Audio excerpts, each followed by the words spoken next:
6 அம்ச கோரிக்கைகளை வலியுறுத்தி சத்துணவு ஊழியர்கள் மற்றும் அங்கன்வாடி ஊழியர்கள் தமிழகம் முழுவதும் மறியல் போராட்டம் நடத்தினர்.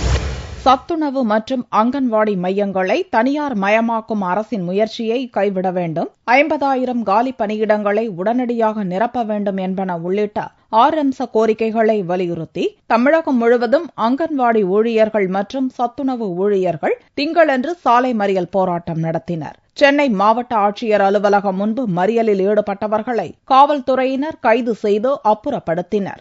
தமிழ்நாடு சத்துணவு அங்கன்வாடி சங்கங்களின் கூட்டமைப்பின் சார்பாக இன்றைக்கு 11ஆம் தேதி ஒரு மறியல் போராட்டத்திற்கு நாங்கள் வந்திருக்கிறோம். சத்துணவு அங்கன்வாடி பகுதியில் காலி பணியிடங்கள் உள்ளன. அந்த காலியாக உள்ள இடங்களில் குறிப்பாக அங்கன்வாடி மையங்களில் மினி மையங்களில் பணியாற்றக்கூடிய மினி மைய ஊழியர்களுக்கு மிக குறைந்த சம்பளமும் உதவியாளர் இல்லாத நிலையும் இருக்கிறது.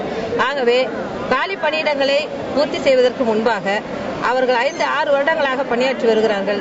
அவர்களுக்கு முதலிடம் அளித்து அவர்களை பதவி உயர்வு அளித்து பொது மையங்களில் பணியிடம் மாறுதல் செய்ய வேண்டும், அவர்களுக்கு உரிய சம்பளத்தை நிர்ணயிக்க வேண்டும் என்றும் அரசிடம் கோரிக்கை வைத்துள்ளோம். இதே கோரிக்கைகளை வலியுறுத்தி மதுரை கலெக்டர் அலுவலகம் முன் சத்துணவு ஊழியர்கள் சங்க மாவட்ட தலைவர் நூர்ஜஹான் தலைமையில் ஏராளமானோர் மறியல் போராட்டத்தில் பங்கேற்று கண்டன கோஷம் எழுப்பினர்.